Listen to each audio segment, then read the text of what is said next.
All right, testing 1, 2, 3. Is anybody out there? See if this thing's working.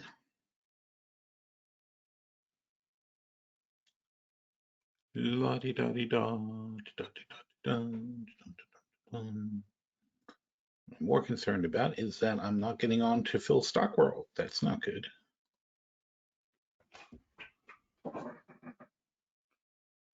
So right at my other computer, well, gateway timeout.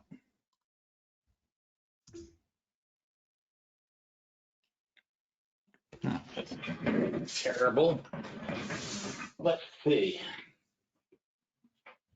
Dun,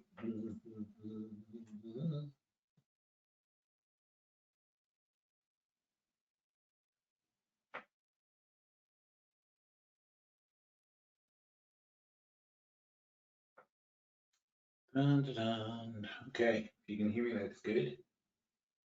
We can do a webinar without being on PhilStockWorld, but I would like to know if the thing is working.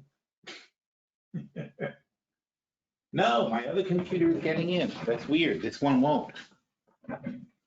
This one is not having a good time. I don't know why. All right, anyway, so you can join me and see what my problems are. Click here to share your screen. There you go. All right, let me know when you can see something and we'll get this show on the road. But geez, come on, man. Really?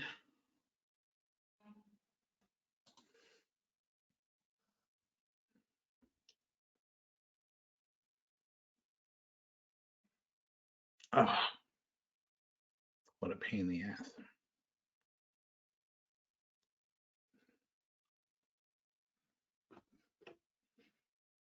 Ah, there it goes. All right, let me know when you guys can see and we'll get this thing moving.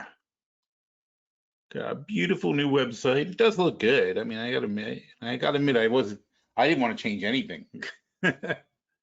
And you know, the problem was the old WordPress. We were on a WordPress version, because the problem is 13 years ago, we customized WordPress to such an extent that it was far and beyond anything the WordPress had done at that point.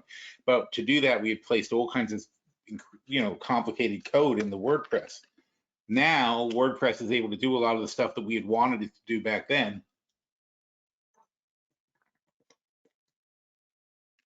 But you know, all of our code is broken. So, and there was no way to really do it without putting it back live and starting to test it. So that's what we're up to now. We're now finishing testing and trying to get things in shape. But it does look much more like a modern web page now, which I guess is good. It's running a little bit slow though. That's the biggest problem. So we will see what happens. Anyway, we'll do this. Access to this webinar is for educational and informational purposes only.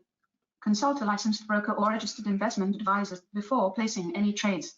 All securities and orders discussed are tracked and monitored in virtual trading accounts. Virtual account prices and returns may differ from actual trading results. Commission costs are excluded. Neither PhilStockWorld.com, nor its affiliates, nor any of their respective officers, personnel, or representatives, agents or independent contractors are in such capacities licensed financial advisors, registered investment advisors, or registered broker-dealers. Nothing contained in this webinar, website, or promotional material constitutes a promotion, recommendation, solicitation, or offer of any particular investment, security, or transaction. Trading options involves risk. Visit the website to read characteristics and risks of standardized options. PSW provides education and training services that are meant to teach you the risks and potential rewards of trading options, and we are not a service that tells you what to trade. We are not implying or guaranteeing any profit. As always, do not trade with money that you cannot afford to lose. Past performance does not equal future results, and results discussed in this webinar are not typical and are only valid on that specific or identified date. Your results may vary. By accessing this webinar, you agree to hold the above harmless from any loss you may incur as a result of information discussed in the media identified above. By accessing this webinar, you agree to be placed on our mailing list and receive our newsletter. Rest assured, we take your privacy very seriously, and we will not distribute or sell your information to anyone. Okay, fantastic. What's going on? What's going on? Let's take a look at the charts, not those charts, these charts, those charts. There you go. All right, so what is happening in the world today? We got down a bit, up. NASDAQ really has a lot of people coming and buying now. And the Russell is down significantly. A lot of weakness on the Russell. The VIX is getting calm. Not too much recovery in Europe or Asia. And if we go to daily view, though, I'm going to go to daily view. So here's where we are, okay? Nikkei close to bottom, Euro very bottom. They're at their bottom. Ignore that. The DAX is at their bottom, and we are, you know, not at the bottoms, but not too far from the bottoms also in general. Okay, and you see that's funny about the Russell. It looks like, oh, it's down 1.23 today. Yeah, but it, you know, it's still up better than the Nasdaq. So the Nasdaq's having a good day, but it's playing catch up because the other guys are all actually improving better than the Nasdaq is so far. The VIX came down a bit and calmed down, but this is still not calm until you get down to 20. And even 20 historically is not great, but you know, until you get back to 20, no, you know, there's still a lot of tension, a lot of nervousness around. Oil, nicely down. Brent crude is under 100 now. That's psychologically good. Gasoline has come from 420 to 320. So I know at your gas station at home, they must have taken it all off the price by now, right? Yeah, right. Natural gas is very surprising because theoretically, natural gas is what Russia's been cutting the supplies off to Europe, and they're scrambling. But I think the thing that's happening is, and this is going to be very bad for natural gas going forward, I think that you have forced a situation in which people are going to, you know, Nigeria and going to Qatar and things like that. In fact, Shell, what was that thing? Let's see. Shell, Qatar. There you go. There you go. This is what's happening. Shell invests $29 billion in an LNG project in Qatar. Now, it's going to take a while to complete. Shell, Total, who we love Total, or Total Energies. I don't think they call it. I think so they call it now. ExxonMobil will boost LNG output by more than 40%, which is incredibly significant in that area, and it's a good amount. I mean, that's a big amount. Persian Gulf nations, handful of countries ramping up gas, blah de blah. The project won't send out LNG until 2026. So it's not immediate, but down the road, you're putting on, this is the problem when you spike prices, because when prices spike unnaturally, people start planning things at the higher prices, and they start greenlighting projects, because now the project makes sense. And what you're doing then is you're creating a massive surplus in the future. You're causing, you know, because you spike oil to 120 now, then people start saying, okay, let's assume or natural gas was $6 or whatever it was recently. So when you spike natural gas to well, this is $9. When you spike natural gas to $9, and it's usually, let's do the much bigger view. It's usually under $4. Okay, so when it goes up to $8, and it's up there for a while, it's not a little amount of time. It's been up there for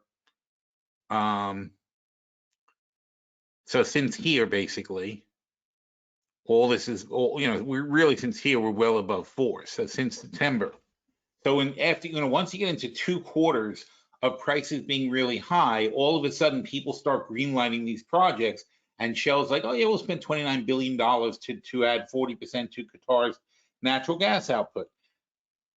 If you do that when natural gas is $4 or less, people will tell you don't do that because you're going to kill the price of natural gas. But in this case, you have the headroom, you think, to keep that, you know, the natural gas prices are almost certainly going to be over 5, and therefore it makes sense to do the project. All commodities go through cycles like this, and the thing is that's you know, I think there's an old saying that says the cure for high prices is high prices. You know, it's, in other words, the high prices cause changes in habits from the consumers. They cause changes in behavior. They cause changes in investments, and this is how inflation eventually pops its own bubble.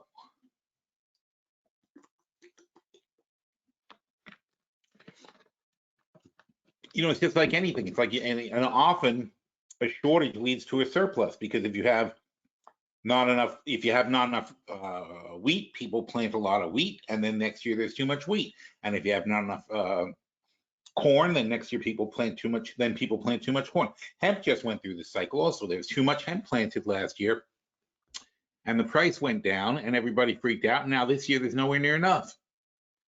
You know, it's annoying. I mean, because we don't have a planned economy.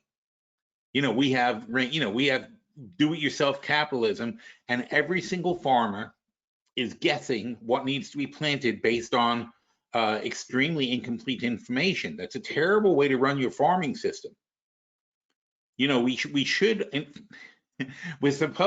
do have incentives from the government, but incentive programs from the government should be used to cohesively manage the crops, so that you would say, we need more of this, therefore, please, you know, we'll pay this to get it planted. You got to incentivize the farmers in advance and plan for the kind of crops that you're going to need, especially taking into account the weather. So, you know, we have better weather modeling. IBM just put out like way better weather systems for modeling the weather, much more accurate. So we have way better weather modeling, and we've got the big data computers to do the planning, but we're not putting it together. And we have incentive programs from the government, but those incentive programs are idiotic. They pay farmers to leave their fields fallow, which you do have to do to replenish soil, but there are other ways to replenish soil. Hemp, in fact, is a great way to replenish your soil. It's a fabulous plant to use on a fallow field. It's a weed effectively, and it adds a huge amount of nutrients to the soil. So it's a great resting crop for the odd years. So, you know, things should be better coordinated at the government level, and farming should be planned. And you should say, we expect a drought in the Midwest here, there in the Southwest here. And if we expect a drought in the Southwest, then we're going to need this and that crop grown here, here, and here, so on and so forth. And we incentivize it. But they don't. It's just random. It's just like, you know, whatever the guy reads in the Farmer's Almanac, or whatever source he's using for his weather, and whatever the farmers make these decisions, but they're based on very poor information. It's not nationally coordinated. It really needs to be. But anyway, and the same goes for oil exploration, oil drilling. You know, I mean, of course, oil and natural gas for the last couple of years. Here's 18, 19, right? So we were below $3 and getting to $2 in 2020. So what happened? Nobody put natural gas. Nobody produced it. Nobody spent money exploring for more natural gas. Therefore, as you come out of the crisis and you're coming out of a period of low investment, you don't have enough to meet the supply, especially since we are exporting massive amounts of natural gas because of the LNG programs. That allows us to put natural gas on ships and send it out of the country. We never used to do that. We used to only, you know, everybody used to eat whatever they had locally for natural gas, because it was not easy to transport. Now it's easily transported, therefore it's become a global product.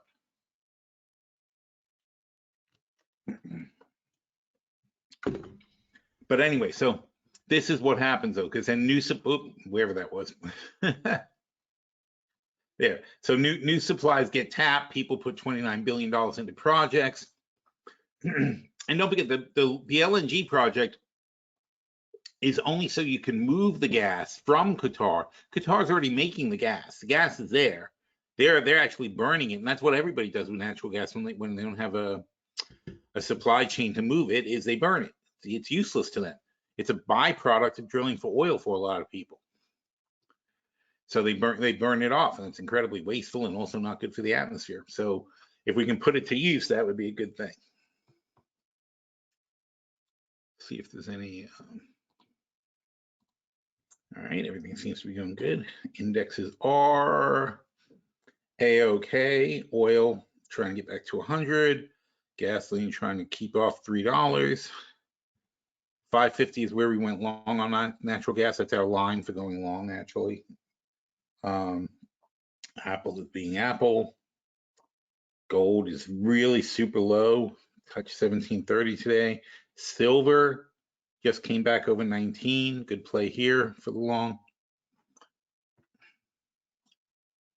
And that's that. So what have we been doing? What have we been doing is making improvements. So today we looked at a couple of portfolios. If I can find it.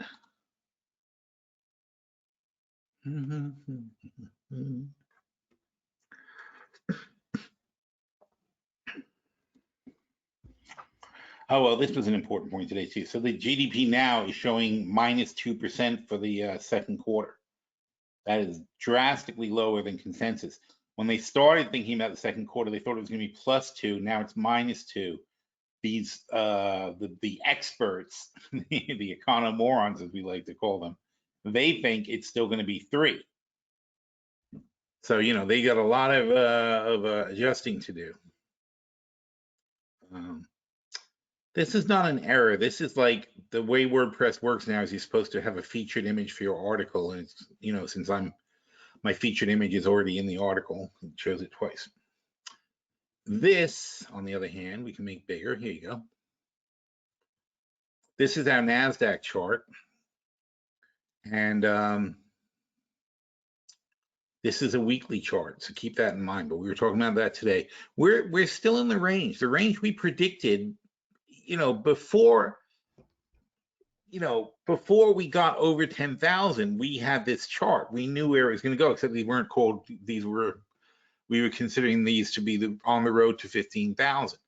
But now that we're coming back down, they're what they call bounce lines. Okay. So first you have to break over them, and you see what happened. It gets to 11,000, a little pause, go to 12, get rejected, hold 11. That's a good sign when you're holding 11 on the. When you hold the next line on the rejection, that's fine. Then we go back, reject it again, holding again though, also good sign. And then boom, and finally you get a breakout. See a little consolidation and then a breakout. And then down, holding the line. But it's an air turn. This is what I call an air turn. It means you turn without actually bouncing off the line. And when you get an air turn, that's a super strong signal. So we have an air turn here, and then uppity, uppity, up. And then obviously, then at this point, I stopped liking the market. As you guys all know, back last summer, I was like, this is bullshit. Because we got to 15,000 way too fast. And that's, and then it went up to 16.5. So I'm wrong for 10% more. But then I'm right. So, I mean, that's the problem of being a fundamental investor is this isn't the point to me. I don't care what the chart does. I tell you 15,000 is too much. 12,000 is fine. I'm fine with 12,000. I'm not fine with 15,000.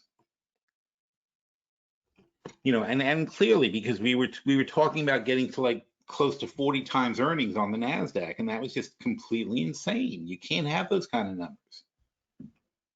There's a certain point at which the stocks have to actually give you return on investment. But now that's not the issue. Now you've got the companies, because these guys are all down 50%, like Facebook and Amazon and Google and whatever. These trillion-dollar companies are down 50%. That was a bullshit amount of value that was in the NASDAQ overall, because it only takes about 10 of those companies to make up about 50-60% of the entire NASDAQ's value. And they were massively overvalued. So no shit, they come down, everything comes down.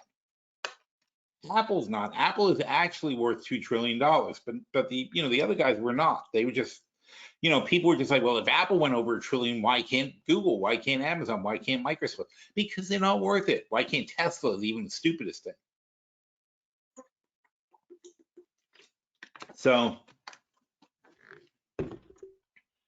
you have to take a realistic view of the valuations of these companies. But the good news is, like I said this morning, this is the MACD line, and it's gotten extremely, extremely oversold. You don't see numbers like that very often. And I mean, this goes back a while here, but you don't see this. You don't see this kind of depth of a drop. And because this is going, not because of this, but because this, see, this is thinning out. And as it thins out like this, as it thins out, it's going to pull that black line higher. The black line is going to cross the red line, which is the opposite of a death cross. And then you're into a good situation. That's where you can engineer a very nice turn, but it doesn't come after. See here? It doesn't come after, it comes before, it comes while this is happening. So we've got a very, very strong indicator that when these things start going up, when this starts going, these lines start going positive, you're going to get some good push back in the market. And that's what we're seeing here. Now, it is possible that this is just one of these and we're going to go to here and then it's going to go down again. But even that, you get a little bit of a bump. So from a technical standpoint, there is going to be some incredibly good upside pressure for the NASDAQ over the next at least 4 weeks, possibly 8 weeks. If it does this like it's supposed to, if it actually does this, you can have a good, this is months. These are like 4 months of positive push. All right. But then you've got to also be realistic. What happened here? We had stimulus. That's why you got 4 months of positive push. We had stimulus, paying money into the economy to make it better. We don't have stimulus now. We have war. So war is pushing it the other way. All right. So it's hopefully we're bouncing off the 200-day moving average. We're holding the weak bounce line here. We make it back over the strong bounce line. And then the trick is going to be, are we consolidating up here when the 50-week moving average, how many 50 weeks is a year? The 1 year moving average, when that meets this, probably in this range, around 12,000, 12,500, something like that. So when we're at 12,500 and this thing finally comes down, that's going to be ages. I mean, look how long it takes to get there. It's going to take, well, here's 2022 and here's June. So basically, it's going to take 6 months for this to meet this. That's the most likely scenario. So the end of the year, Christmas time, is when we're going to finally see whether or not the NASDAQ's either going to consolidate for a move up or it's going to consolidate for a move down. And then, so that's your background. And then you got to start saying, well, what are the factors that are going to be pushing positive and negative between now and Christmas? So we've got earnings, of course, we're going to be looking at. We've got the Fed, and will the Fed stop? See, now here's where the Fed has a lot of control, because the Fed in Christmas time can take their foot off the brakes on the quantitative easing, tightening, whatever you call it, and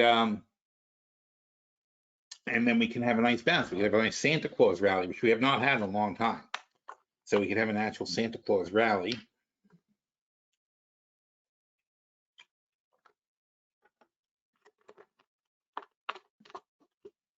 And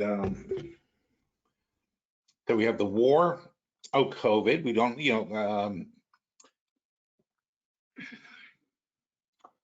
people have different vaccines, but in Europe they're having some bad spreads of COVID again with a very bad version that's not helping. We're not really seeing it here. We're still pretty steady at 100,000. Not that this is good, but we have 100,000 cases a day and about 300 people per day are dying, which is way better than it was. But it's still scary that we have 100,000 new cases every single day still, because that's, how much is that? If we have 300 days and 100,000 a day, so it's 1 million, 10 million, 30 million, 30 million freaking cases. 10% of the population is getting COVID this year still. That's a lot. And it's a shame, but that's because we have 100 million people who aren't vaccinated. Not to mention, you get COVID, you can get reinfected with COVID anyway. So, so hopefully it's all mild cases, but you don't know when it's going to end. That's the problem. So that's still hanging over us. And of course, inflation is tied to the Fed tightening. So in theory, though, over the next 6 months, will inflation come down? Most likely, will the Fed stop tightening? Well, if inflation comes down, the Fed will stop tightening. If inflation doesn't come down, the Fed will keep tightening. So those are very connected things, right? So probably, though, in 6 months, there'll be some improvement and the Fed will ease off on the tightening. So those are positives over the next 6 months. COVID, so far so good. We haven't really caught a big spread, but you know, China just yesterday shut down a city because of the spread of a new version of COVID, and England's having some terrible troubles. But let's say we escape this and we make it through we make it through the summer in not so bad shape. That would be a very big positive because people will be less worried about it going into the winter. And then it's going to be up to corporate earnings, and then we still have the supply chain bottlenecks, but if oil prices come down, that's going to be a big help to a lot of people. And like I said, I talked about this yesterday or today, I forget when I talked about it, but I think I talked about it yesterday. There's a balance to the oil thing because the energy sector is making, oh yeah, I talked about that yesterday. The energy sector, we can get to latest articles. Here it is, Testy Tuesday. I'm on top of the world. If it was faster, it'd be nice.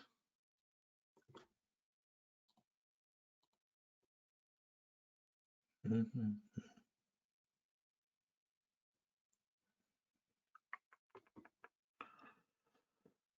Oh, wow. Anyway, so yesterday there was a chart of what the hell were we just talking about? Earnings, money, yes, oil. So yesterday I had a chart that is showing the oil companies were making like $850 billion. Oh, for God's sake.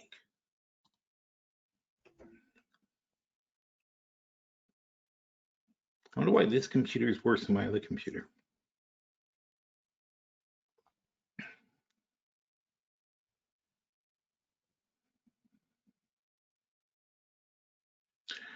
So the oil companies are making $850 billion, and it's like, you know, almost double what they were making last year. So that's what they call the windfall profits. And when they talk about a windfall profit tax, they're saying, dudes, you know, you're making a fortune because of this situation. So we're going to put a tax on the excess profits to even things out a little bit, so we can help people who are suffering from the situation. Oh no, nobody wants to do that. But the point is in the S&P, of course, and you're adding $400 billion worth of profits, and yes, some companies will suffer and some will gain. Overall, though, the total earnings of the index will remain fairly consistent. See if we can at least go back to Wednesday.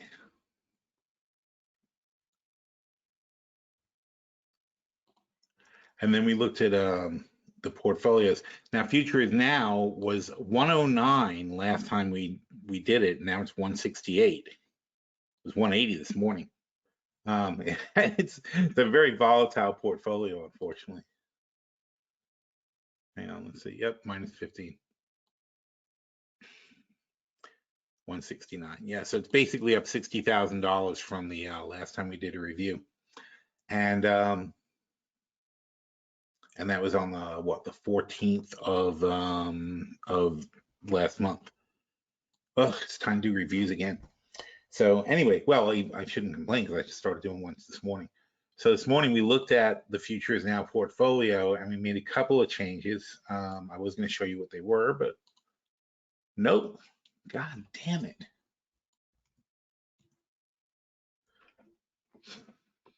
I was going to show you what they were, but I can't access it.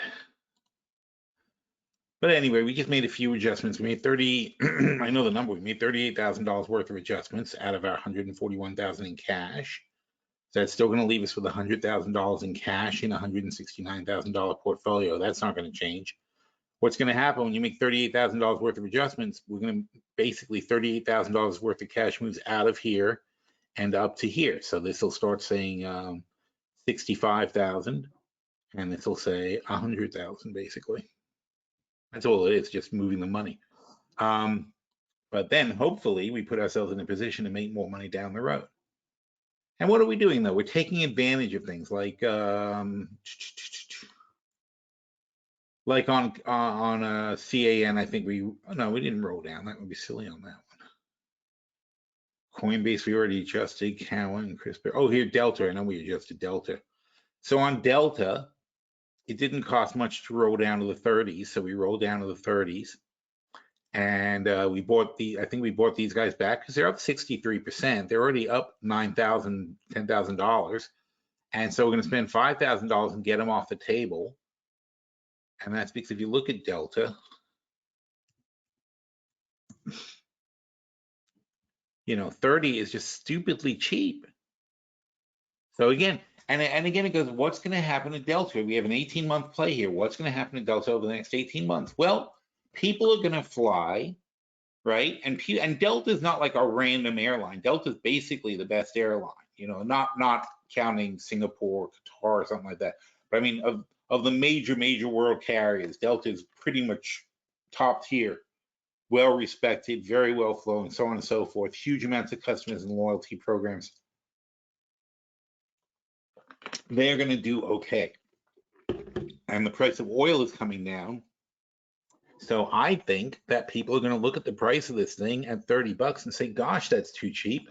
Son of a bitch. And if we look at Delta over here,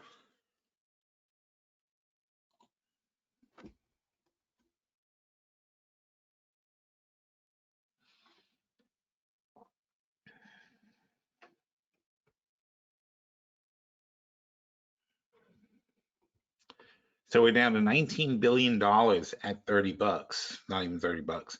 And the biggest problem with Delta is that they're quite the debt bomb, right? They're $15 billion in debt. And they're $15 billion in debt because they lost $12 billion in 2020. That's why they're $15 billion in debt. It's going to take them a long time to get out of that, but that's already accounted for in these figures. And next year they expect to make, this year they're making 1.8 billion. Next year they're going to make close to $4 billion. $4 billion on 19 is 5 times earnings. So that's a little crazy. Okay. The problem with the airlines as an investment, though, is that if there's another shutdown, they can't do it. None that goes to the airlines and the cruise ships also, and you got to watch the hotels as well. A lot of these guys, if there's another travel shutdown of a sustained period of time, they can't survive. They can barely survive what happened now. So you went from a company that was making $4 billion a year, and that's what they make in a normal year, where they're making $4 billion a year, and then something terrible happened. And they lost $12 billion. Now, if you look at the long-term picture, though, that's only a few years' earnings, and they're going to get back on track. So they'll get out of debt, and they'll fix it as long as nothing horrible happens. But the thing is, how long will it take to fix it? It's going to take 3 years of this kind of earnings for them to pay down this debt, if that's the only thing they did with the money.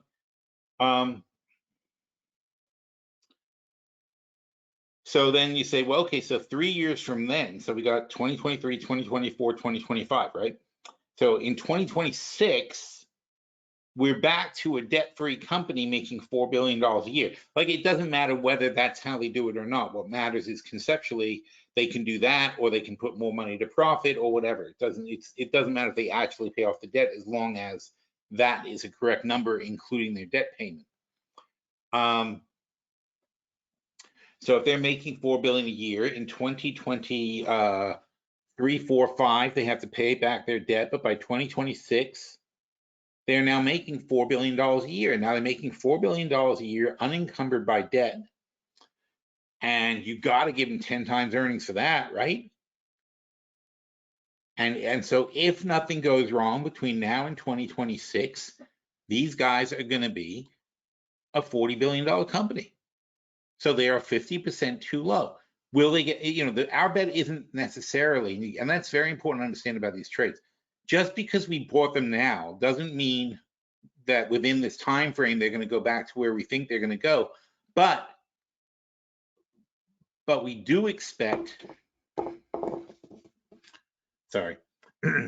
we do expect progress. And as we get progress, this becomes a little bit higher, and we'll roll to 2025 and we'll sell more short calls, blah, blah, blah. So if it doesn't get all the way there, we're just going to roll these, sell more short calls, so on and so forth. Like I said, we bought these guys back to clear the spot, because if you look at 141, how many months are left until expiration? 16 months, right? Until expiration of the 2024s. And if it's 16 months and we only get $1.41, it means 10 cents a month. So when you're making a decision like this, you're realistically only risking 10 cents a month to be wrong, right? So in other words, even 20 cents, 30 cents in a spectacular move, maybe it'll change in 1 month. But meanwhile, on a month-to-month basis, if I think this is the bottom and I'm right, I could significantly do better, because if Delta shoots up and we're in better position to sell short calls, maybe even widen spread, so on and so forth. And if I'm wrong and Delta goes down, well, then I've already cleared the deck, so I can sell lower the 45 calls maybe. And these are 373 and these are 141. So the 45 calls are probably $3. And that then will pay for the move. Basically it's going to pay for the roll, because the roll was about $3 to roll down to the 30s. Then I'm in the 30-45 spread, which is the same spread I started with at the same price I started with.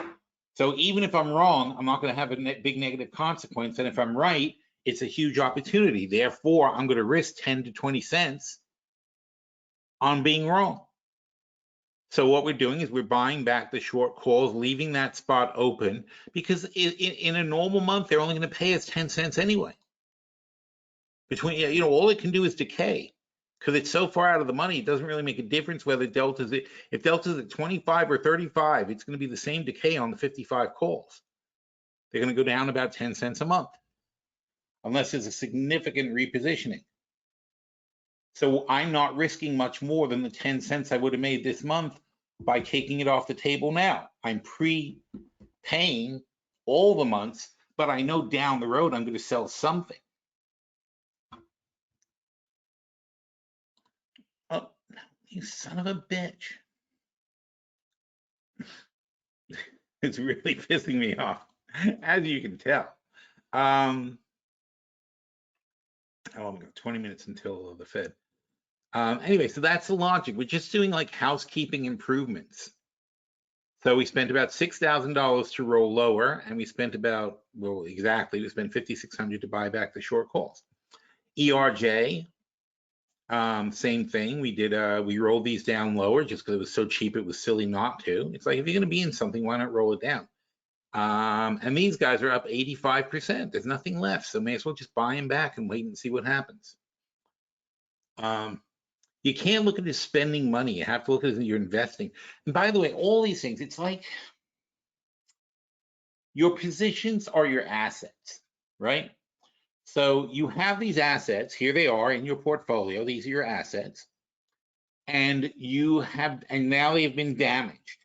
Something bad happened, recession, war, whatever, and they are now damaged assets. And now you have to look at them the same way a car insurance person looks at a car, and you have to decide whether you're going to total it and just scrap the thing, or whether you're going to put the money in to repair it. And then you have to weigh the good and the bad of it. You have to say, is this thing worth fixing? And if it is worth fixing, if it's not worth fixing, why are you still in it? Get out. And you should have made that decision long before you're in huge trouble. At every stage, when a position drops, you should be making that decision and saying, is it worth keeping? So here's GoPro, and we've been waiting. We first bought back the short calls, and so now we have 100 just longs. And we first bought back the short calls, but now we finally moved and we rolled the 7s down to the 5s. So now we're back in the money, and it was very cheap to roll. I forget how much it was. It was like $1. It was less than $1 to roll them to the 5. So now we're in the 5s, and we have a naked long, and we hope that we do better than we have so far, because we haven't done well at all.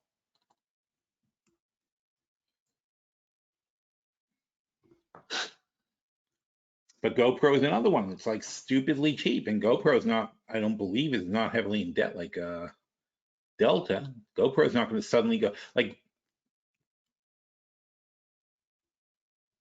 I'm pretty sure GoPro didn't have a big loss during the pandemic.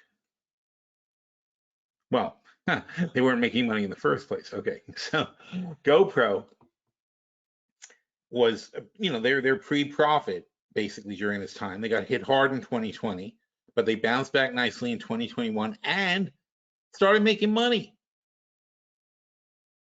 Whatever situation that was, they made 371 million, but what they're saying going forward is, yeah, we're going to make more than 10% back on our money. That's nice. And they're $900 million, and they're going to make $200 million. Why would I not want that? What's going on? Here's their debt. Oh, they don't have any debt. They have 185 million net cash. They have no debt. So they have no debt. They have a couple $100 million in profits coming to them. Their sales are growing. They have nice growth. And, you have to excuse them for being screwed up during the pandemic. And that's what freaked people out. They were knocking down their 419 blah blah blah. They're in heavy R&D, these guys. So they're it's going to be a long time before this isn't impactful when they're developing new stuff. But they've got some dynamite stuff coming out. And they're going to be a leader in drone cameras. They're going to be a leader in 3D cameras and imaging. Sony also, by the way, is very heavy on 3D imaging.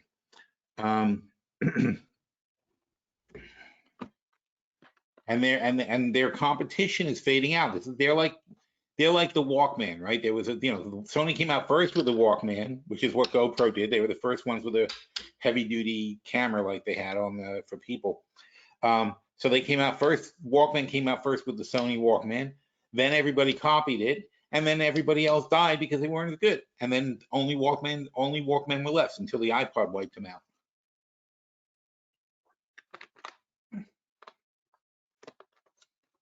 So hopefully they're smarter than that. But it's a great company, and it's honestly, it's silly to talk about the future of the company when they're currently making 20% of your money back every year. Why would people not want these things? It's so crazy. Anyway, so that's why we have 100 long GoPros. Do we do the chart for them? Yeah. So, they were at over 10, now they're down to 550. I mean, it's just crazy. We could get up to 550. If that happens, we're going to make, 55,000, whatever on this thing. So a lot of room for growth on that one. IGT, love. Rocket Mortgage, we like, and we already invested in that one. Rewalk, I was just talking about that one.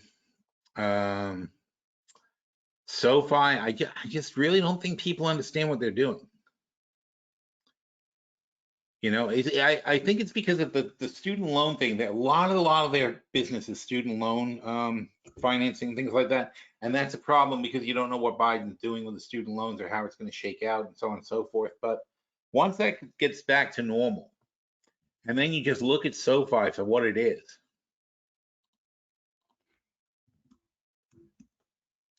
And they just got their bank charter, which means they're borrowing money at a much better price than their competitors. The people dealing with the stuff. So, it's not a nothing company. It's $5 billion. They're pre-money, but look at the growth. They got interrupted by COVID, but still 443, 566, 985, 1.4. That's 50% growth. There's 30-something% growth next year. And no, they're not making money. Of course, they're not making money, not with these numbers. But when they get up, it clearly is that they are reducing. Their costs are not going up as fast as their earnings are. And when they start bringing in, when they get to 3, 4, 5 billion, they're going to be profitable to the tune of like $1 billion. And then $5 billion is going to be very reasonable. But that's why it's in the Future Is Now portfolio. We expect it to take time to move forward. These guys have 3.6 billion in debt, but their debt is purposeful debt like banks have. So it's not really the same way to judge. That's how they make their money, is they borrow money and then they lend money. Let's see if any questions. Huh. Oh, look, the website's there. SK says, when you get a chance, you want to go through the website and where to find what. Yeah, I don't want to do too much because it keeps crapping out. I'm not sure what you mean by where to find what. I mean, you go to the website and here's my articles right here for the week. So obviously this is the newest one, is Which Way Wednesday. That's why one of the reasons I put the date in the article. Up here we have the portfolio review, we have education. Here we have different tabs for biotech, money talk, stock charts, Hamboka, crypto. There's something wrong with top trades at the moment. I think we're fixing that. Biotech. So those are just the basic topics we have. And then the rest is kind of categorized. There's market news down here, popular articles here, charts down here, value walk. It's got their section here. Kimball's got a section here. Zero Hedge has their section here. Chart School's over there. I mean, that's how you find things. The webinars are now here, so you get to be able to see the webinars if you want a quick reference. You wanted to look for it. And then this is just more stuff. It's just more ways of presenting stuff, right? Oh, here's categories too. Well, I don't know why that's there. Immediately available for the public. I don't like that category name. Benzinga, current happenings. I don't know what that is either. Stock market charts. Value walk. I don't know what that means. Current happenings. To talk to Eileen and Bill about these topics, because it just doesn't make any sense, right? You look at it, what does current happening mean? And that's it. And please, like us on Facebook and like us on Twitter, and I guess that must be our YouTube channel. Please do that. Please do that with all the articles. I like that. Please, during the day, if you read an article, just click on the Facebook thing, put it up somewhere or something. It'd be nice. I'd like to get some more accessibility for people. But that's it. There's not much else to say. I mean, everything else is pretty standard for a website. And Bill is working on this stuff. If there's something going on, you can talk in the chat. I think that's where he's been answering questions right now.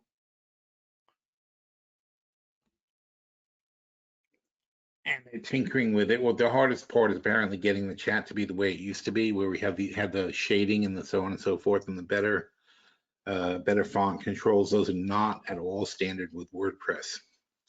So they are, and as you know from going to any other site where you're making comments and things, all those controls are not normal.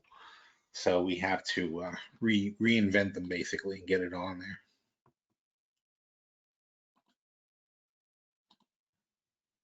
All right, so hopefully we'll fix our news feed in the near future. But if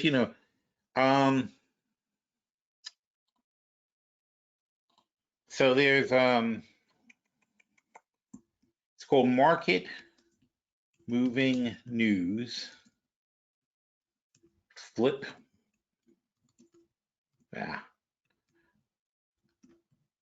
Flipboard, PhilStockWorld. And there's our magazine in Flipboard. So this is where the news items are going now. This is where they always go. They always go here anyway. So if you I like Flipboard a lot, especially if you have like an iPad or even on the iPhone. Though actually, when I'm at a restaurant and I'm bored, I always whip out my iPhone and look and start reading the news from Flipboard. It's a really great way to go. So I do strongly advise going the app route if you have an iPad or iPhone.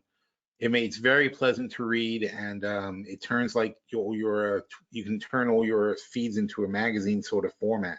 It looks nicer than this when you're on the iPad. But basically, that's all it is. And you go over here, and then you say see more stories, and this is all the crap that I'm reading recently. This is stuff I just read today. No, that isn't. Well, why is that one there? Kind of weird. See more stories.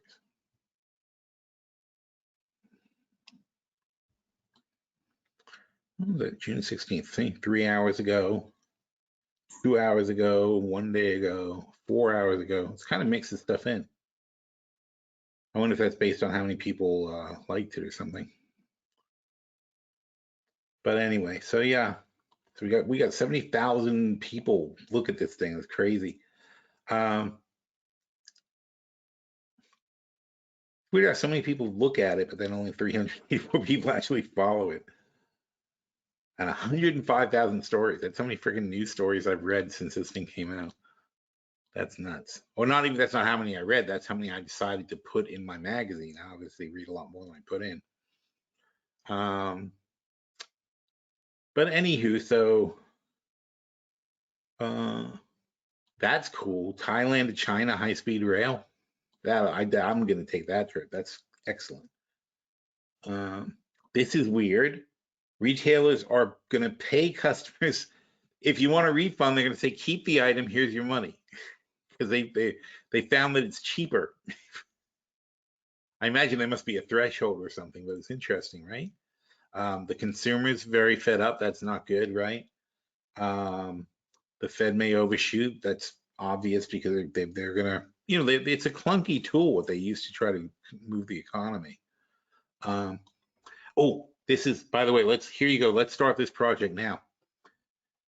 Quantum communication across interstellar space should be possible. That we kind of knew that because that's the whole concept of the paired particles is that if you do one, no matter how far apart they are, if you change one, the other one changes. Therefore, you can communicate across vast distances. But so if we send, there's several inventions that have to be made here, but if we send a spacecraft with communications back far enough out, like let's say a light year away from Earth, right? And we can then watch the past. Because if you can communicate instantly with something that's a light year away from Earth, you can see what it sees, which would be 1 year ago of the Earth. And that would be useful in so many ways. That would be a really, really cool thing to be able to do, is you can rewind effectively. You can have things that are 6 months away and 3 months away and a year away and 2 years away. So you can't look at the past from before you launch something, but you can look at things, but once it gets into position, it'll be seeing the Earth a year ago and communicating with you instantly. So you will be able to instantly get a view of the Earth from a time before. So that's kind of cool. I think that's like a really, really good idea. So that's a very long-term project. First, you have to have reliable, you have to have reliable quantum communications. Step number one. Step number two, you have to flawlessly execute this plan to send something a light year away from Earth and have it stay there. But this is all doable stuff. And of course, obviously, the sensor equipment would have to be good enough to make it worthwhile also. So I'm into that. Let's see. Look at the Salt Lake. Look at that. That's salt. No, there's salt, but no lake. That's not good. This is cool. I never saw one of these before. It's like a deer fox. It's in South America. I want one. I want this for a pet. It'll probably rip your face off. I think that's so cool. This is cool. Sand batteries. But anyway, back to the portfolio. So anyway, I love Flipboard. So it's really cool for me. It's such a great way to consolidate your reading and save stuff, and I can go back for a very, very, very long time. I mean, can go back all the way. Not sure what the rules are. It does seem to just keep going back and back though. 2 days ago. I mean, I read hundreds of things every week, so I'm not sure how much. It just say that I have 100 and something thousand articles, right?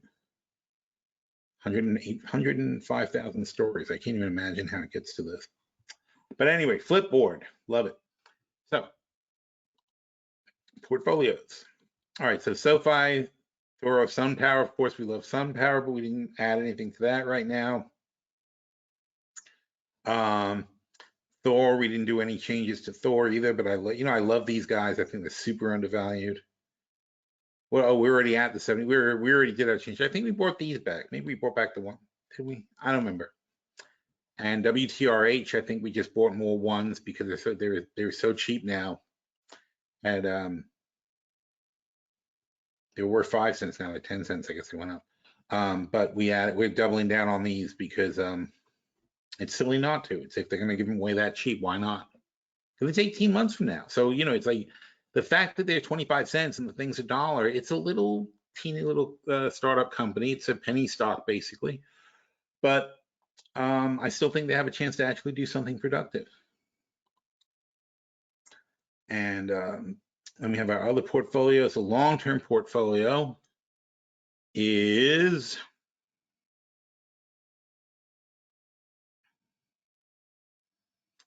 $214 is what? Is 157. All right, so we're 1.57 million here. And a lot of positions. And the short-term portfolio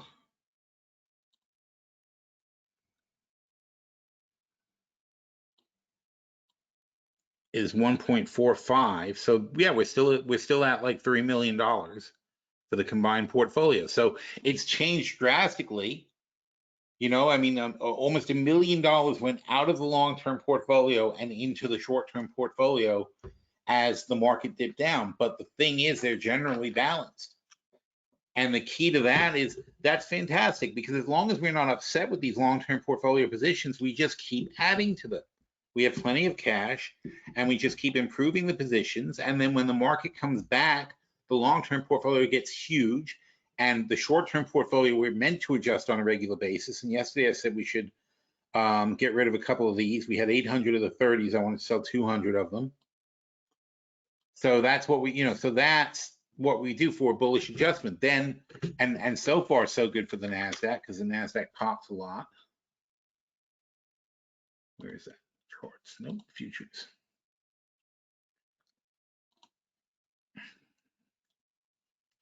I was keeping up today. But yeah, so we got a nice, I mean, that was a ridiculous comeback on the NASDAQ. It's from 11.4 to 11.8. It's got to be like 3.5%, right?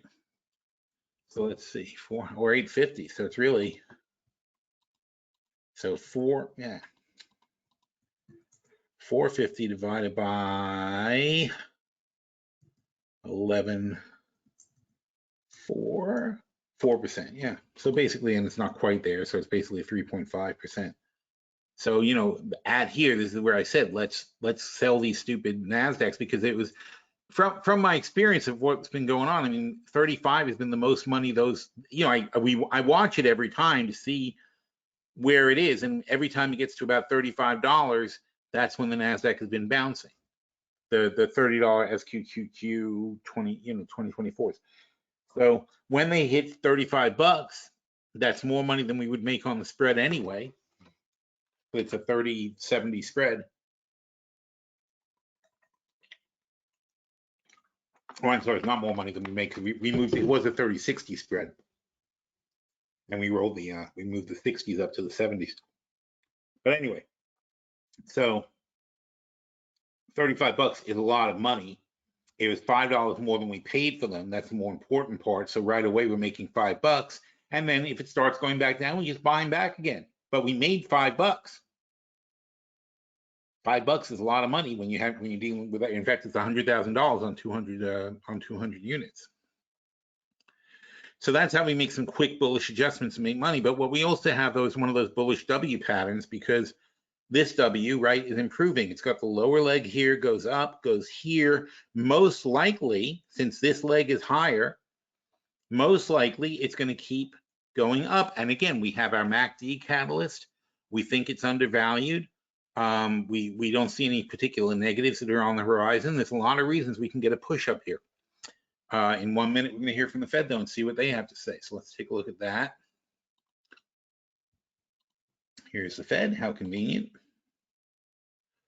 June. What are we waiting for? The minutes. We're waiting for the minutes of the June meeting, which will be published shortly, unless this thing crashes.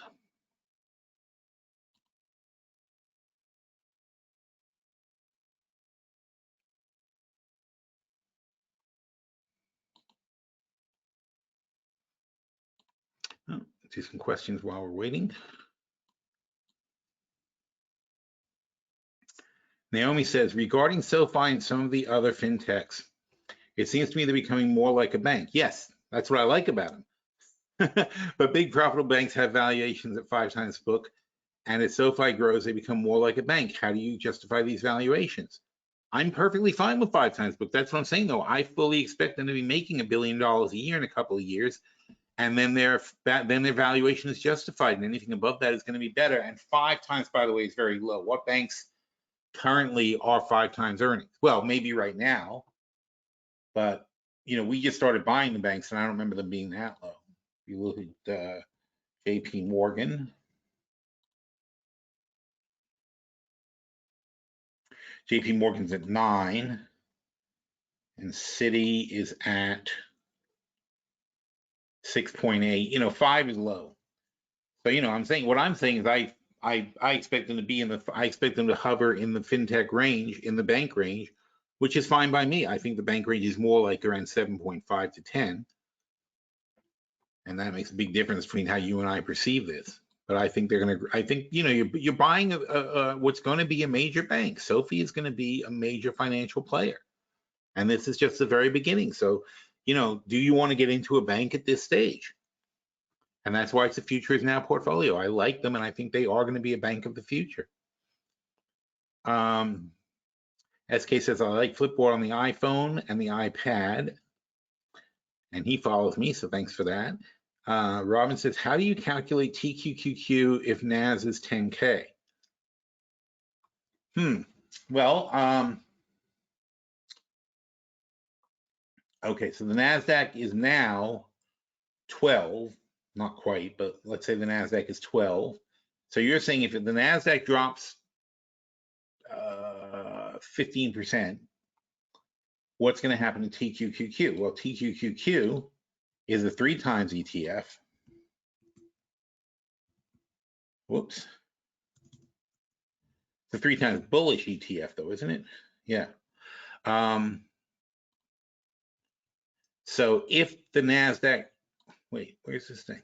Oh, yeah. So if the NASDAQ drops, it's a bullish ETF. So if the NASDAQ does drop 15, they're going to drop 45%. So in other words, then you take 25, 26. So 26 times 0.55 is going to be left is 1430. So TQQQ will lose about $10 if the NASDAQ drops to 10,000. Now, on the other hand, it's going to go like gangbusters, because if the NASDAQ gets back to 14,000 and goes 2,000 divided by 12,000, it's currently, that's 16.6 times 3 is 50. Well, it works out exactly. So that's 50%. So this is going to go from 26 to 40. Is that right? 26 and 13? Yeah, 40. So this will go to 40 if the NASDAQ recovers. So if you want to play the NASDAQ recovering, this is going to be spectacular on the TQQQ. But that would be a hell of a move. So we'll see if that's going to happen. I don't think it's going to happen very quickly. And where's NASDAQ?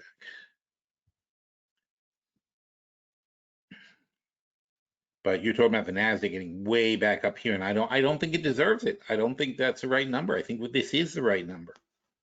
That's why we're not playing for recoveries. That's another reason we keep rolling our stuff. We're rolling our stuff because we don't think that these old levels are going to get hit. We think that you've got to get to the right position.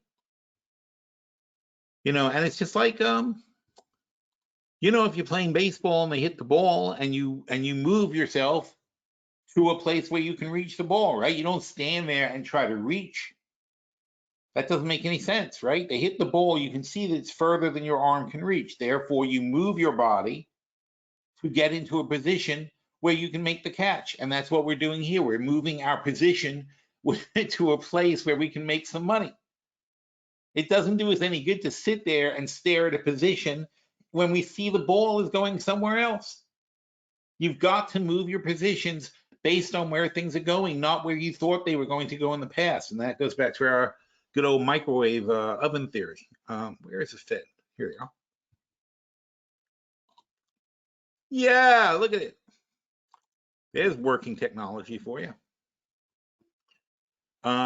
Oop, shouldn't have done that. Minutes of the Fed Open Market Committee.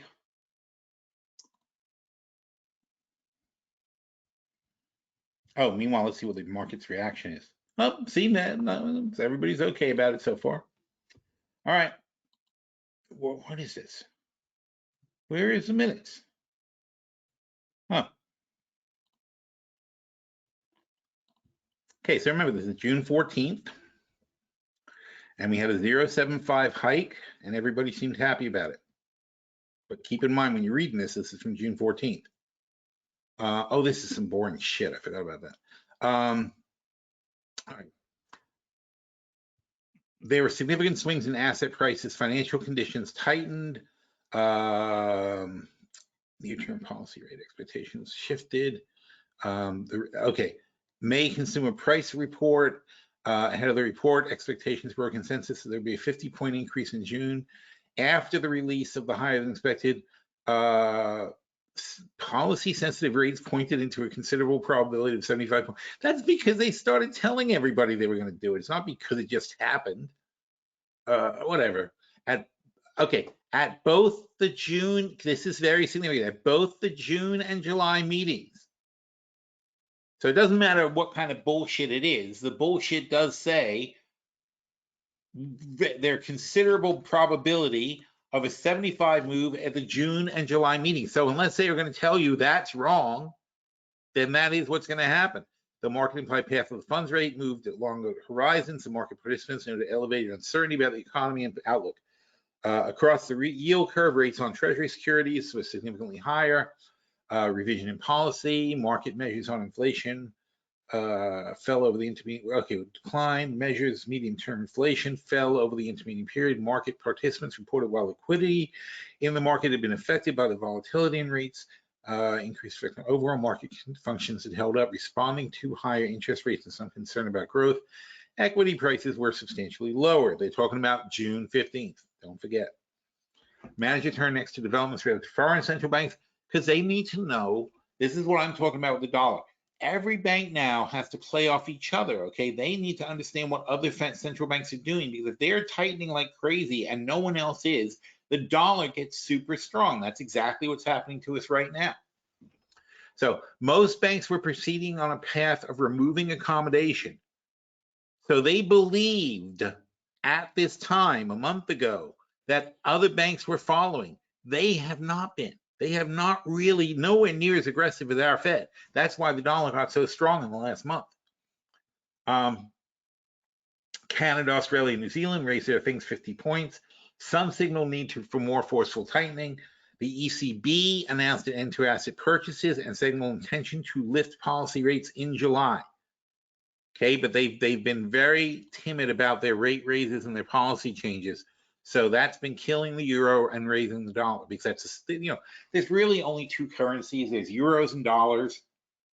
The dollar is 60+% of all the money in the world, and the euro is roughly 30%. And everybody else, all other currencies, the yuan, the yen, whatever, Swiss francs, they're less than 10% combined of the entire world's money.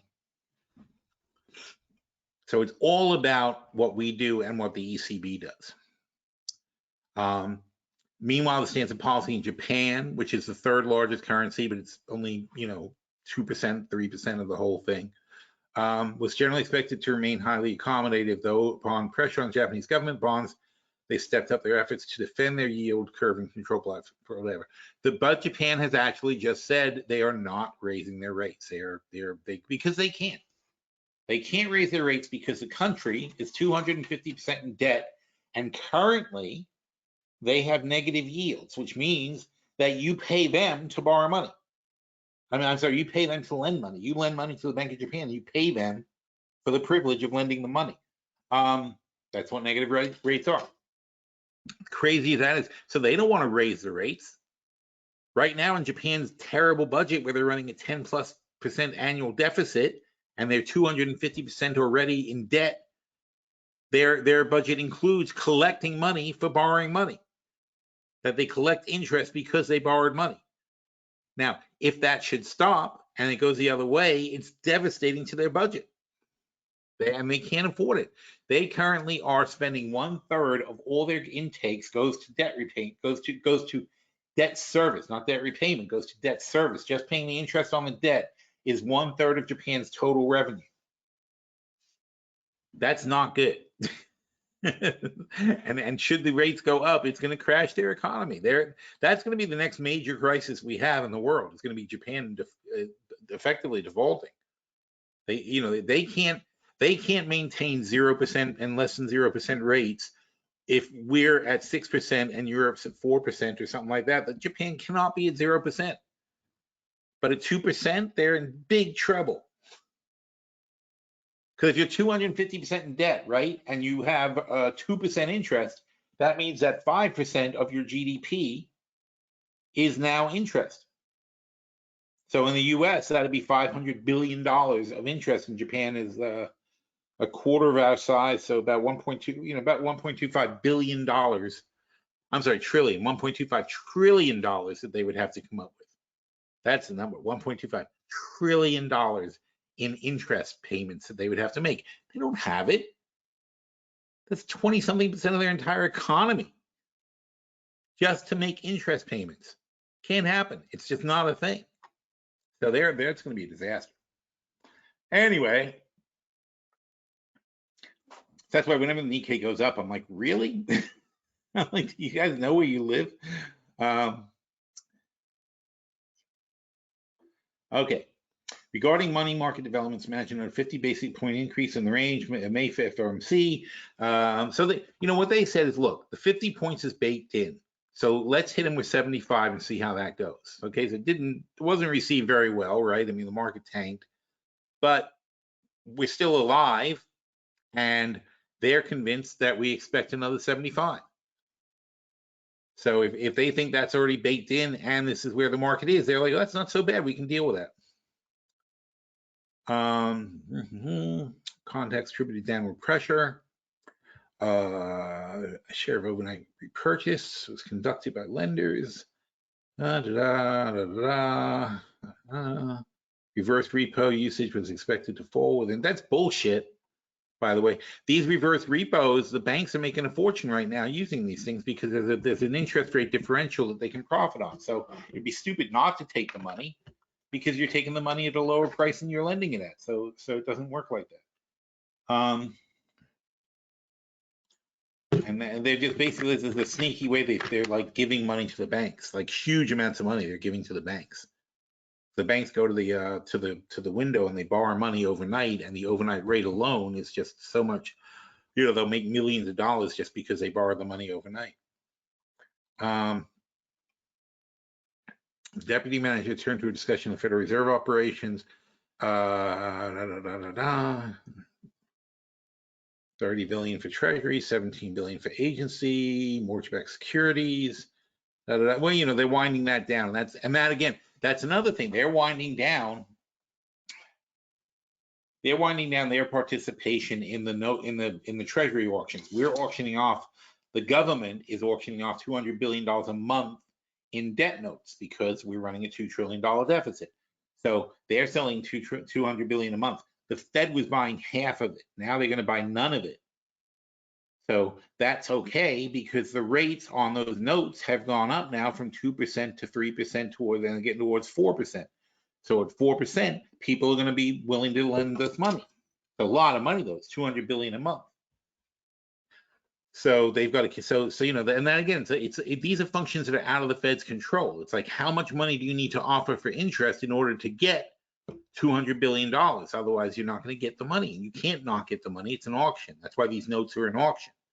They're going to keep raising the rates until people start buying them.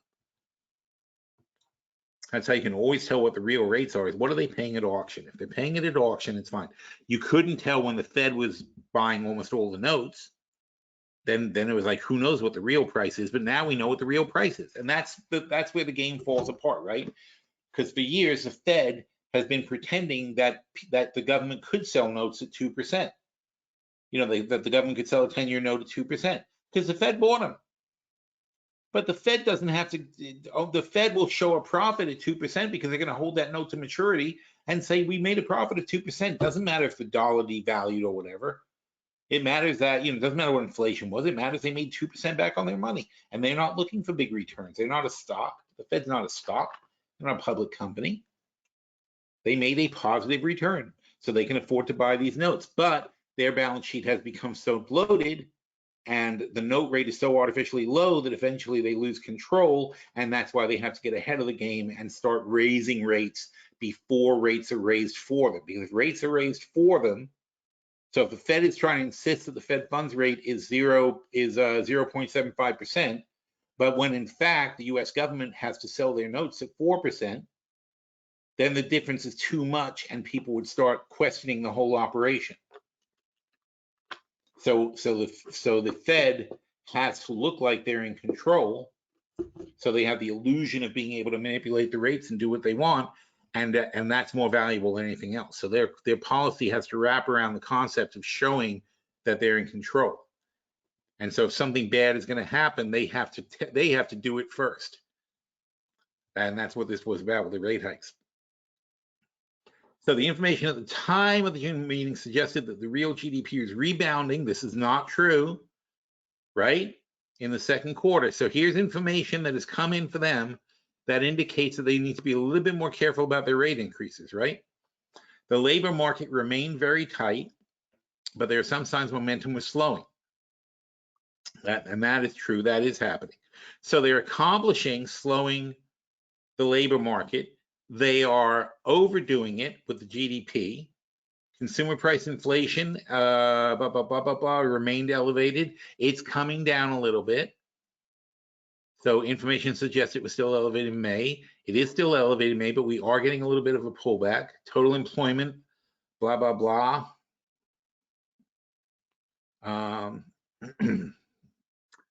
Nothing there. Nominal wage growth remained elevated. The average hourly earnings have risen 5.2%. That's been consistent. Consumer price inflation remains elevated. The PCE inflation 6.3. That's probably staying around the same.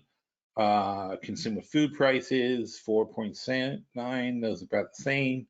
PCE 3.8. What did we just get some today, right?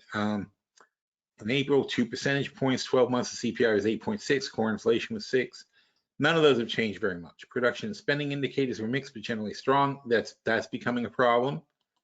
So what I'm seeing here is there are several things in their logic that using the same logic, they would probably not want to raise 75 points in July, which is coming up very shortly, the July meeting. Consumer spending, industrial production, sizable gains, retail sales declined, home sales, single family starts. Now, home sales have completely crashed. That's a big thing. Manufacturing activity weakened. Manufacturing activity is picking up, which is good. So home sales have crashed. Manufacturing is not crashing, though. That's coming back. Consumer sentiment is a disaster. Supply disruptions, barely improving. GDP not rebounding. We said that. Imports. Blah, blah, blah, exports, blah, blah, blah, nothing important. Incoming data suggested global reverberations from the lockdown, COVID, China, Russia, Ukraine, economic. Yeah, well, yeah, no kidding. The war, of course, is still going on, so there's no change there. Inflation abroad is way high. Central banks around the world further tighten their money. They're very big on this. It's very important for them that central banks around the world are following them. Since previous meeting, 2.5 net 10 yields, blah, blah, blah. Expected Fed funds path implied straight read of index swaps. Broad equity prices are sharply lower. Whoop. 1 month option implied. VIX increased moderately. See what they watch? It's funny, they watch the VIX. remain elevated due to historic spreads on investment grade. To a great extent, speculative grade corporate bonds widened. Conditions in the short-term funding remain stable. Commercial paper, money markets, blah, blah, blah, blah, blah, blah, blah, blah, sovereign yields. Concerns about global growth outlook weighed on equity prices, broad dollars, Japanese yields, German bonds, blah, blah, blah, domestic credit. Credit remained widely available to high-rated firms, consumers with high, rich people get money. Gross financial corporate profit, corporate bonds slowed. The bonds slowed because the rate suddenly shot up. And if the rate suddenly shot up, you don't want to borrow money all of a sudden. That's the same problem with housing, right? Commercial, industrial, real estate loans balance sheets expanded at a rapid pace. The MBS was down. Residential mortgage credit was widely available.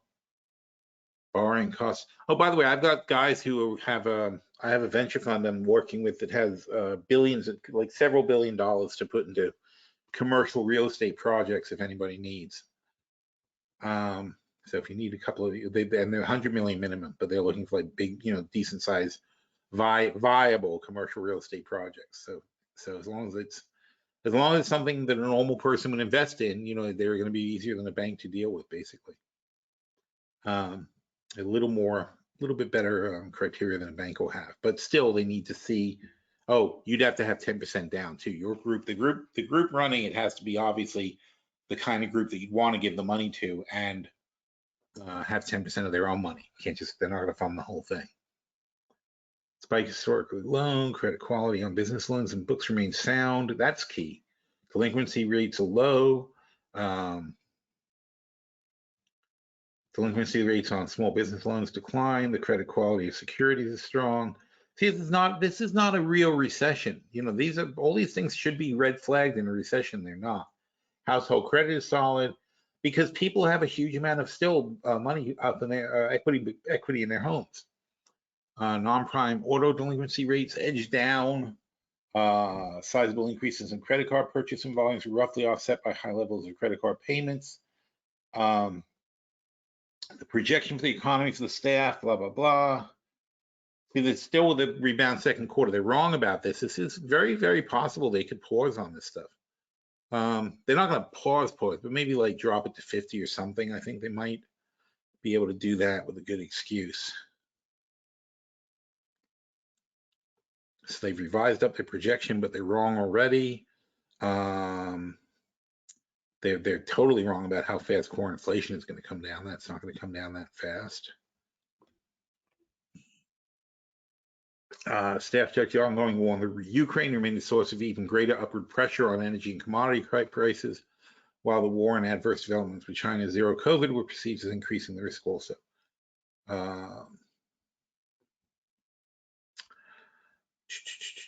Job gains.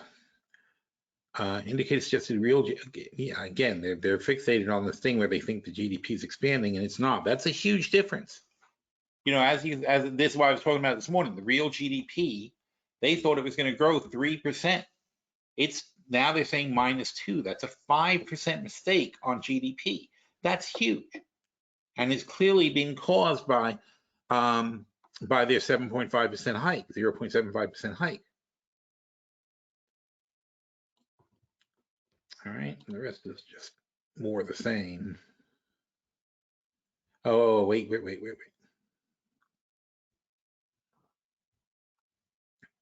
Okay, in there, participants emphasized they were highly attentive to inflation risks. They were closely monitoring developments regarding inflation expectations.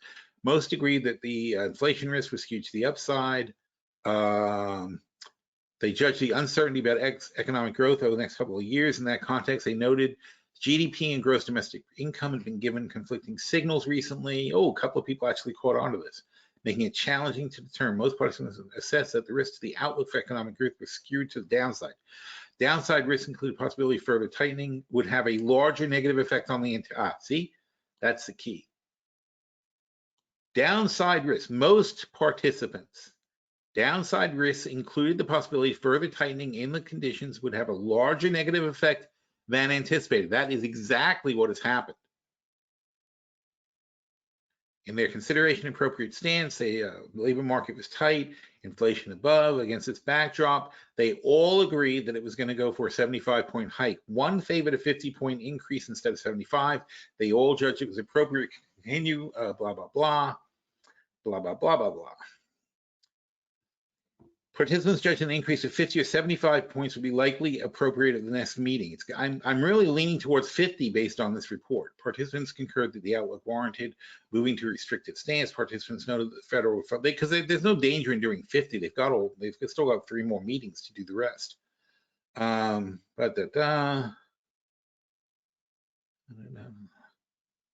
Yep. Okay. So very much based on that, I would say that this is generally good news. The market is having a blah reaction to it, but that's fine. It's better than going down, right? Now see what the Wall Street Journal has to say about it.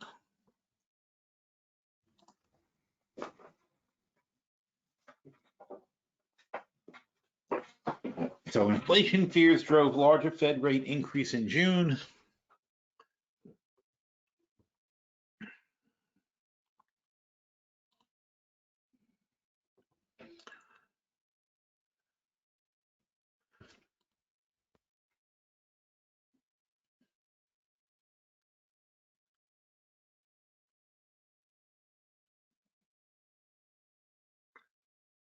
Okay, 75 points. Officials last month believed the rate increase stance.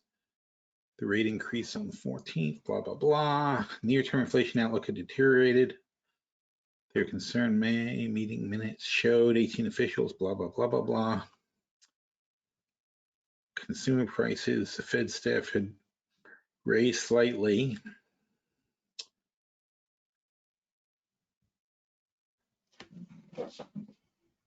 See, they're worried about the psychology of thing. Many participants judged significant risks. The committee was that elevated inflation would become entrenched. Fed officials closely monitor, blah, blah, blah. Powell said, there's a clock running here.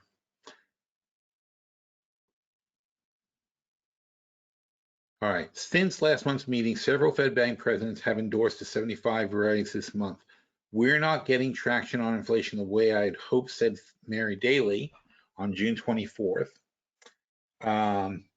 Recent data hinted several industries are cooling. Fed officials last month sometimes lead an intensification of upward pressure on prices in the service sector. Markets have been more volatile. Expectations 7.5%. So the baked-in scenario is 7.5%. I think there's a possibility we could get less, but that's not what's being reported. Therefore, the market is not going to react to the minutes favorably, because basically the Wall Street Journal is saying that the 75 is still on. All right, and if they're saying that, I bet that most of the things you read are going to say it's still on. I'm telling you that the logic that you read in that report that they use to make the 75-point price here, some of those key things are, some of those pegs have been taken out. It's like Jenga, right? You take out too many pegs, it's going to fall down. So at a certain point, their logic to make another 75-point hike is wearing kind of thin. And the problem is there's not another meeting after July until September. And I don't think they may not want to let things run for the summer. And especially if oil pops back up. If oil is down, they've got a much better case for holding off, because oil drives so many other bits of inflation, as we've discussed before. So we'll see how that plays out. Meanwhile, though, there's nothing negative here in this report. Okay, so it's generally bullish, and I think that you're going to see more upside. I think we're going to go back and test higher numbers. But we're at, hey, look at old 3840, right? We're over 3840 and holding it on the S&P, and that's our magic number. Where's that chart? Here's that chart. Look, right at that line. So this week rate trace line, and oh, this doesn't have the other one. I have another chart somewhere that has the strong retrace line. But basically, this is a strong retrace line, and well, it would be 160 points below that. So it's 3680 would be the strong retrace. It's not a live chart, so it doesn't show it. Oh, that does though. 3680 right here. Well, yeah, basically right on the button. So that's a strong retrace, and we held that. We're consolidating, and we're finally moving above this, and hopefully we can move into a little consolidation here. You know, and as you can see, we've got that bullish sort of move already happened here, and you can see how it works out for this index. See what happened, right? As we were coming down, as this thing gets thinner, you get the upward momentum builds. All right. And all it does, and all these things do is it just gives you it's like a wind. It's like a wind in your sails. It's not going to definitely move it, but it's going to give you a little bit of an extra push. So as long as nothing bad happens, that's going to be your default is going to be to go a little bit higher. And the last time that happened was here, and here's what happened. We went up, consolidate, down, but that's unfortunate when we did our death cross. But it took a long time. It takes February, March, and April. These are 2 months to build up again. So in 2 months, or maybe another month from now, we can be back up around here, but then we're going to probably fail because this was too high in the first place. You know, this is the zone we expect. We expect to stay between these, you know, in this level. Hopefully this narrow range, but you know, somewhere between here and here is where the S&P is going to be. That's what we believe is the proper range for the S&P. There is no going back to 48. There's no doing this. That's not a thing. Look at the 200-day moving average. I mean, it's just, this is not a thing anymore. It's not going to happen. So and again, that goes back to the portfolios. This is why we have to adjust. We have to make sure our positions have realistic targets going forward, and we have to make sure we feel comfortable that the earnings that we're hearing from the stocks that we're with, the earnings in general for the market, because you can have a great company, as you can see, this is why we buy these things. You can have a great company with great earnings and a low PE and low debt, everything else, but it still is going to get dragged down with the market. But that's why they're on sale. But you've got to be able to have a proper size position so that if it gets cheaper, you've got more money to spend. So this is a short-term portfolio. But in the long-term portfolio, for example,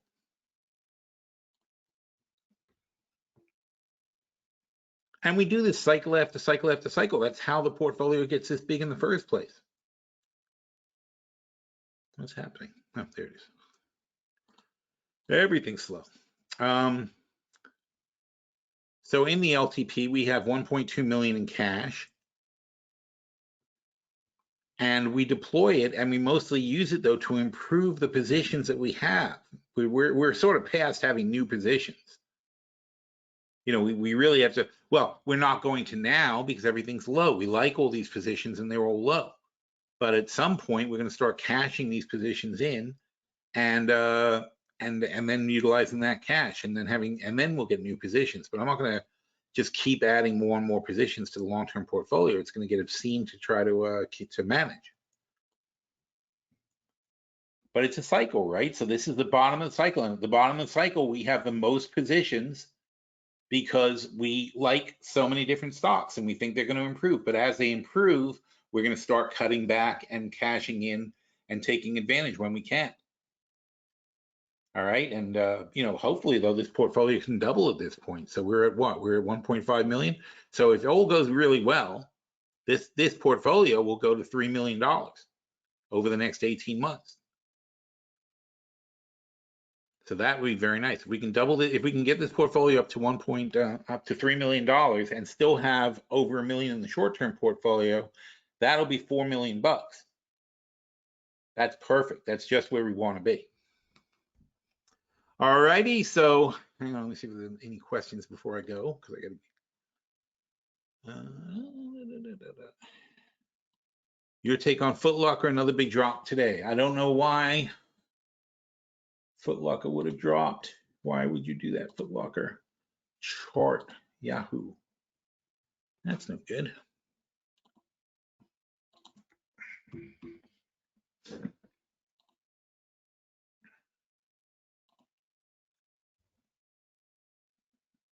Not a big drop. I mean, well, I mean, 3%, but Foot Locker offloads team sales business, terms not disclosed. That was from a while ago, though. So no, there's no particular news here. I like them. I think they're another one that's silly priced.